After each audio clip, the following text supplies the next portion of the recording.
1962, the Indo-China War, Battle of Nirmalya.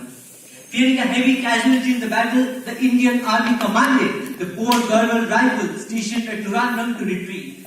But there was one soldier who refused.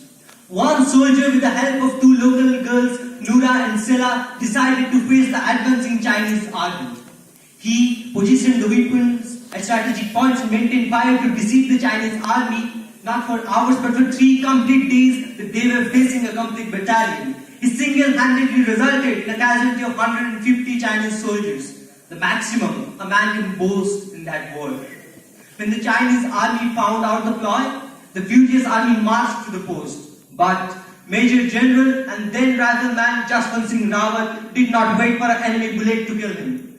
He caused his 151st casualty with his own gun. He shot himself.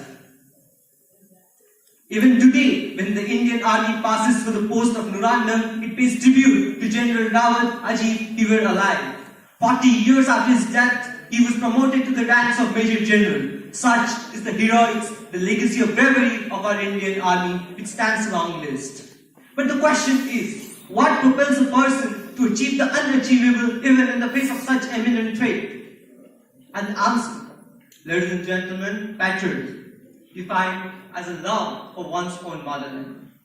But I stand here today not to speak of what patriotism is, what patriotism can do, or how to embed patriotism in yourself. I will narrate 2 tales of patriotism in very different contexts.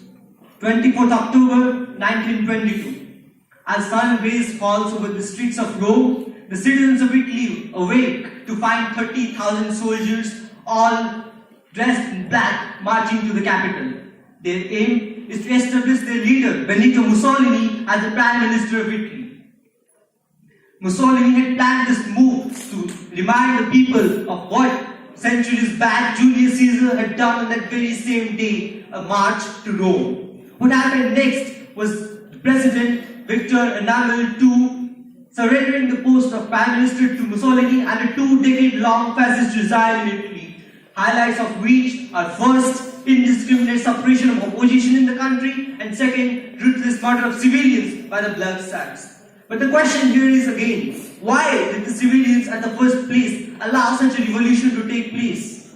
And the answer, again and unfortunately, is patriotism. After the World War I, the war had broken their economy and the peace treaty had broken their trust in the leaders. The leaders were seen fragile, corrupt, and never was unfaithful to the citizens of their very own country. The citizens now demanded a leader who could rule with his strong fist, who could raise an army that could bring back the lost glory. And leaders like Mussolini made use of staunch nationalist ideas and hijacked the democracy to their favor. And what happened next is a result very great. As this turns a history proof to us, patriotism can lead us to very different ways. And today when we stand at crossroads, we need to be wise while we decide. In the very distant past, intolerance. Intolerance, my friends, in a country where for the last hundreds of years, people of different religions have coexisted with harmony. Intolerance. It is not patriotism to incite hatred among factions of society. It is not patriotism either to do away with all differences and stand a single culture. No.